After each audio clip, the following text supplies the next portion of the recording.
S'il est évident que le pouvoir appartient à Dieu, il y a pourtant une condition à laquelle ce pouvoir nous est accordé. Cette condition, c'est notre abandon, notre consécration absolue à lui, dans l'obéissance à sa parole. En Romains chapitre 6 verset 13, nous lisons « Ne livrez pas vos membres au péché comme des instruments d'iniquité, mais donnez-vous vous-même à Dieu comme étant vivants de mort que vous étiez, et offrez à Dieu vos membres comme des instruments de justice. » Dans Romains 6 verset 22, nous lisons encore « Mais maintenant, étant affranchis du péché et devenus esclaves de Dieu, vous avez pour fruit la sainteté et pour fin la vie éternelle. » N'oublions pas que le péché, ce n'est pas forcément le vol, l'adultère, le meurtre. Le péché se résume dans ces quelques mots, toute désobéissance à la loi et à la volonté de Dieu. Le péché, c'est aussi manquer le but, dévier de la cible, dévier du chemin que Dieu a prévu pour notre vie.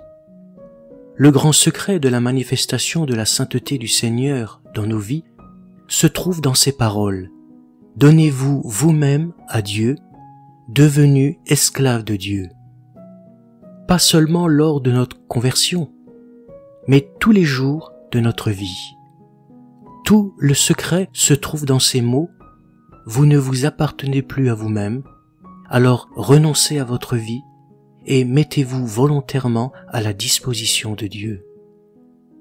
La consécration est basée sur l'amour du Seigneur pour nous et sur notre amour pour lui. Mais elle est aussi basée sur le droit du Seigneur. Cette vérité nous est révélée dans 1 Corinthiens 6, versets 19 et 20. « Vous ne vous appartenez point à vous-même, car vous avez été rachetés à un grand prix. » Notre Seigneur a donné sa propre vie pour nous.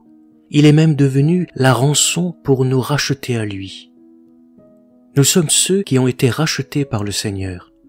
Puisque le Seigneur nous a rachetés, nous sommes prêts à ne plus vivre pour nous-mêmes et à perdre notre propre liberté pour lui. En effet, nous dit Romains 14, verset 7, « Nul de vous ne vit pour lui-même et nul ne meurt pour lui-même. » Nous ne nous appartenons plus. Nous sommes au Seigneur. Nous devons glorifier Dieu dans nos corps parce que nous ne nous appartenons pas. Nous avons été rachetés par le Seigneur à un grand prix. Le sang que le Seigneur a versé sur la croix est le prix qu'il a payé. Ainsi, pour ce qui est du droit du Seigneur sur nous, nous lui appartenons. Je ne suis pas certain que cette définition biblique de l'abandon soit bien comprise aujourd'hui. Nous sommes plus disposés à lui abandonner nos fardeaux, nos épreuves, pour vivre une vie chrétienne heureuse, que de lui abandonner notre vie tout entière pour devenir ses disciples. En d'autres termes, nous nous abandonnons entièrement à Dieu pour être sa propriété, et pour qu'il fasse de nous ce qu'il veut, et qu'il nous utilise comme il le veut. C'est la chose la plus sage qu'un chrétien puisse faire avec sa propre vie. Lorsque je parle de puissance, je parle de la vie divine diffusée par le Saint-Esprit. Une puissance de résurrection qui nous fait naître de nouveau, qui nous rend doux et humbles comme Jésus, obéissants à la parole, qui transforme notre caractère, qui nous rend vainqueurs sur le monde, sur le péché, sur les accusations du diable, vainqueurs sur notre vieille nature. Je parle d'une puissance qui transforme entièrement notre vie, jour après jour, année après année, dans une mesure toujours croissante. Le but de notre abandon n'est pas d'abord de devenir prédicateur pour Dieu, ou missionnaire, ou pasteur, ou de nous engager dans un quelconque service. Le but de l'offrande de notre vie est de renoncer à notre propre volonté, de porter notre croix et de suivre le Seigneur Jésus-Christ. Dans la langue originale, le mot service a le sens d'être au service auprès d'eux. Ceci signifie qu'une personne qui est prête à servir commence par être disciple dans sa vie de tous les jours, afin de ressembler à son maître. Si quelqu'un se demande « Qu'est-ce que je dois faire si je souhaite savoir et expérimenter tout ce que Dieu a pour moi ?» La réponse est très simple. Vivons un total abandon et consacrons-nous entièrement à Dieu. Disons-lui chaque jour « Père céleste, désormais je renie ma volonté propre. Je veux mourir à moi-même.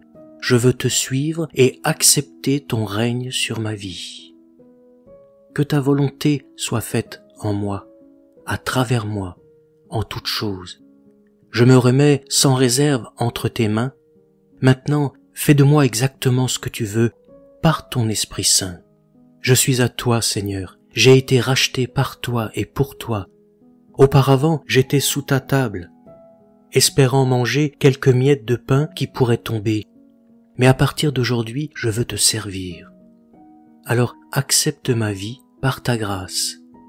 Quant à moi, j'accepte ton joug, doux et léger. Quand une personne parle de cette manière sans s'inquiéter de son lendemain, et qu'elle cherche premièrement le royaume et la justice de Dieu, Matthieu 6, 33, alors Dieu, qui est amour, sagesse et puissance infinie, va accomplir une œuvre merveilleuse. Il inonde le cœur de celui qui s'abandonne absolument à lui de lumière et de joie, et remplit sa vie de sa puissance céleste.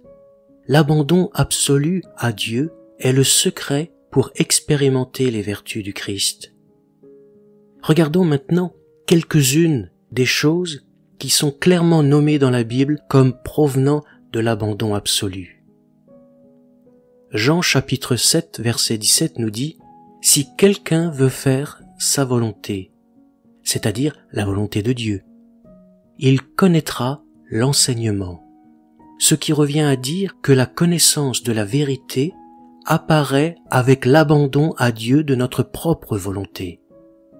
Il est impossible de nous abandonner véritablement à Dieu en gardant le contrôle de notre vie.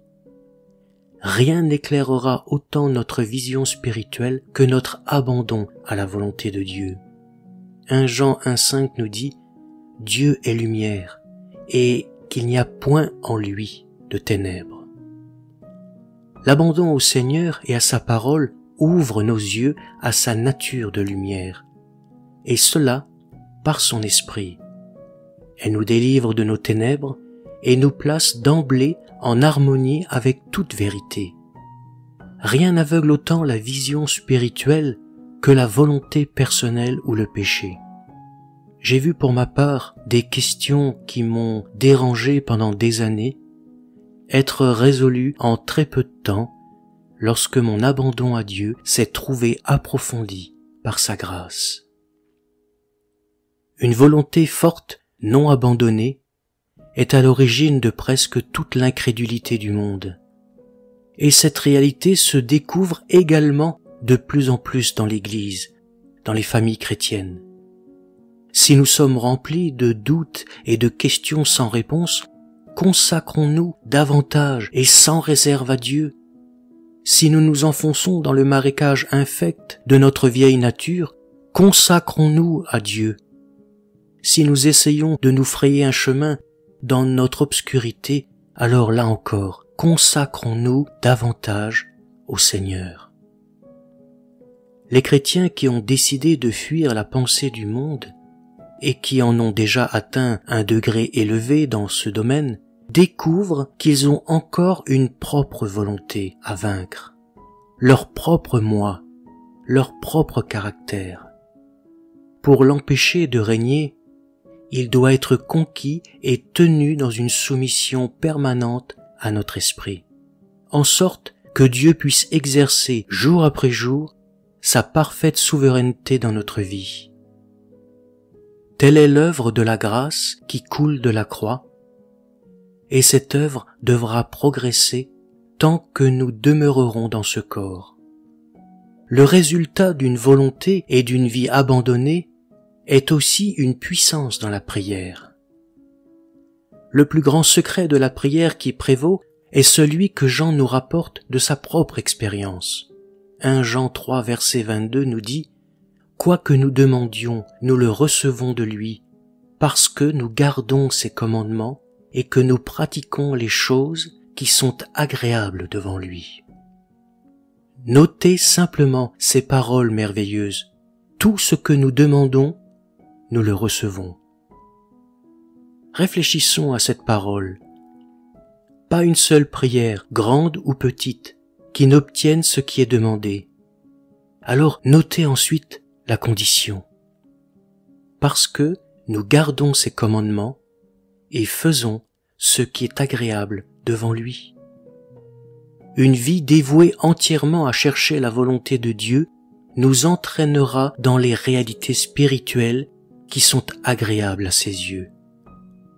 Une vie entièrement abandonnée à la volonté et au plaisir de Dieu, une vie entièrement à la disposition de Dieu, c'est le secret de la prière qui obtient.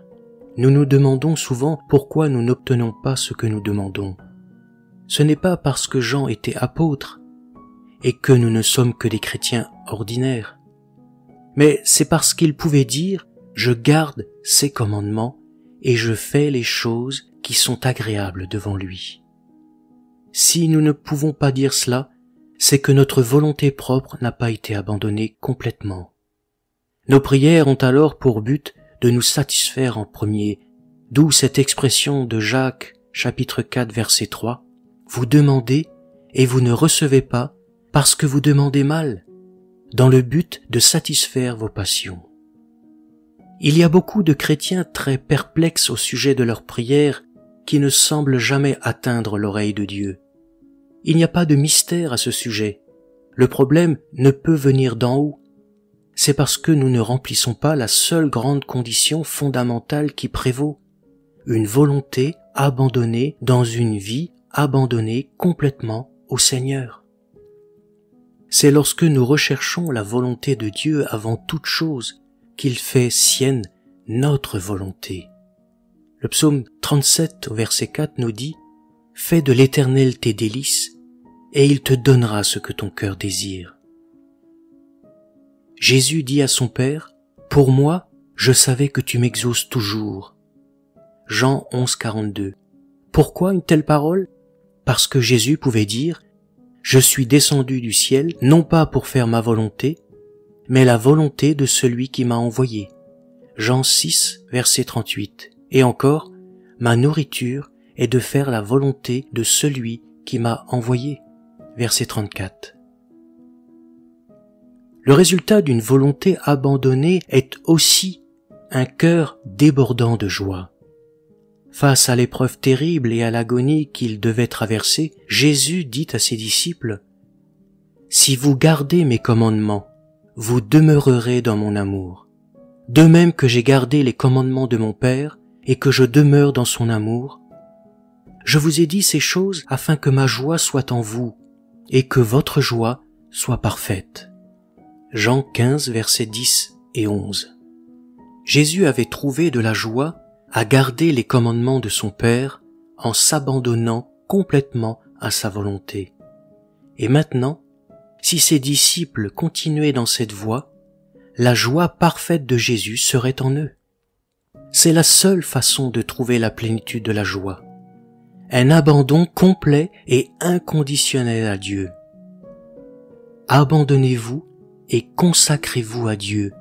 Nous ne pouvons pas être inondés de cette mesure de joie sans un véritable enthousiasme à renoncer à nous-mêmes. Après leur conversion, beaucoup de chrétiens sont tristes de ne plus profiter du monde et de sa philosophie de vie. Et de ce fait, ils ont beaucoup de mal à entrer dans la joie de l'Éternel. Ils se tiennent là, languissants, après les poissons, les concombres, les melons, les poireaux, les oignons d'Égypte. Ils ont bien quitté l'Égypte, mais l'Égypte n'a pas quitté leur cœur. C'est ce point précis que Dieu voulait traiter en les éprouvant dans le désert. Ils craignaient tellement de s'abandonner et de se consacrer absolument à Dieu que l'incrédulité a fini par gagner leur cœur, avec toutes les conséquences que l'on connaît.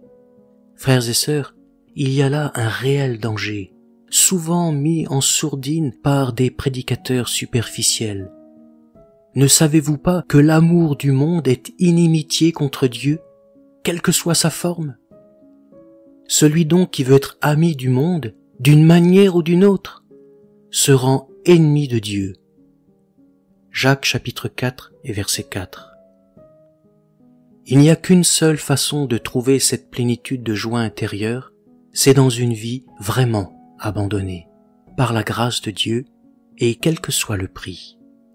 Une volonté et une vie complètement abandonnée au Dieu d'amour nous apportera la joie de Christ en toutes circonstances.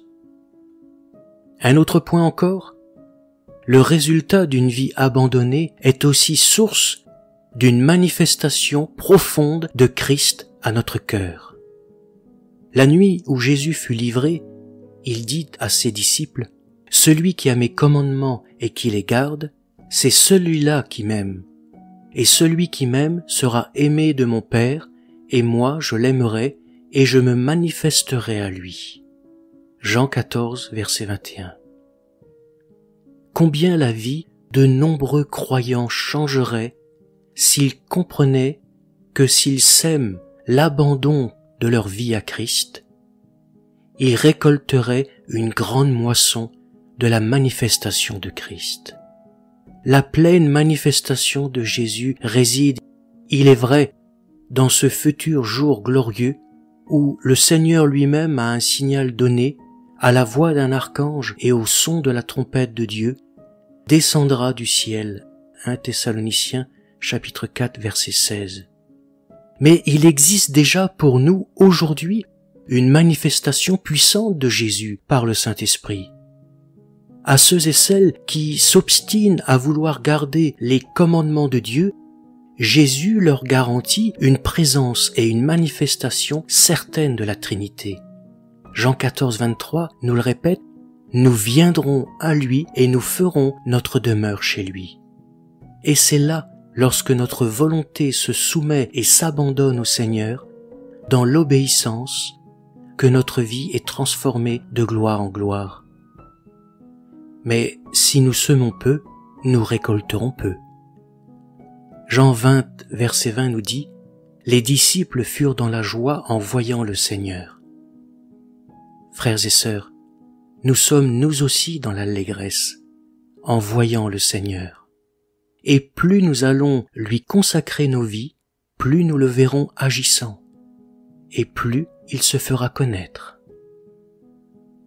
Toute la plénitude de Dieu en Christ est pour nous, mais nous n'atteindrons jamais cet héritage en gardant notre vie pour nous-mêmes.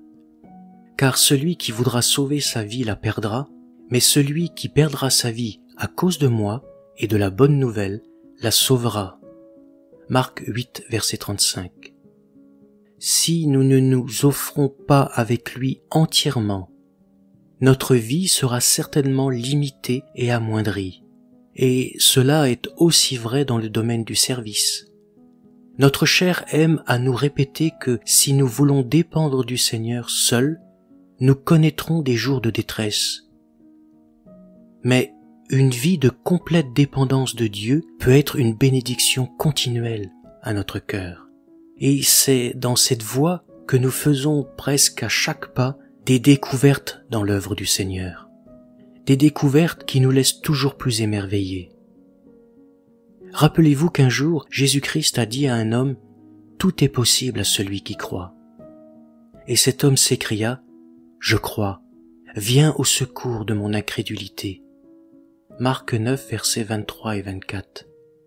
Et cette foi triompha du démon, et le démon fut chassé. Si nous venons à Dieu en disant « Seigneur, je me consacre à toi entièrement », même si nous le disons avec un cœur tremblant et avec le sentiment de notre impuissance et de notre imperfection, Dieu fera son œuvre en nous. Ne craignons rien, venons tels que nous sommes, et la puissance du Saint-Esprit manifestera sa force dans notre faiblesse. Il nous faut abandonner au Seigneur nos traditions, nos préjugés, nos doutes, nos questions, nos problèmes intellectuels et spirituels, et nous agenouiller tranquillement à ses pieds pour lui parler. Nous pouvons librement lui dire, dans la sincérité et l'honnêteté de notre cœur, ce que nous lui dirions si nous le voyions face à face.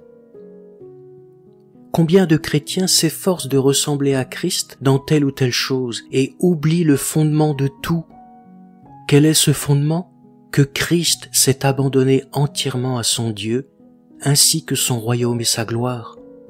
Il a donné sa vie afin que le royaume de Dieu soit établi. Faisons de même aujourd'hui, frères et sœurs.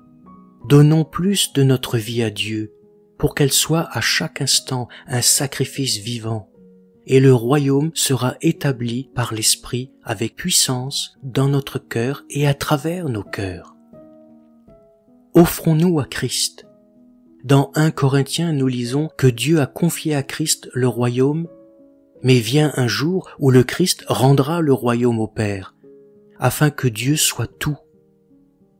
Si notre Christ a trouvé sa gloire ici-bas en mourant et en se sacrifiant pour le royaume, vous et moi, ne devrions-nous pas considérer tout ce que nous avons comme une perte, afin que le royaume de Dieu soit rendu manifeste et que Dieu soit glorifié? Alors venons à Christ. Donnez-vous vous-même à Dieu, nous dit l'Évangile.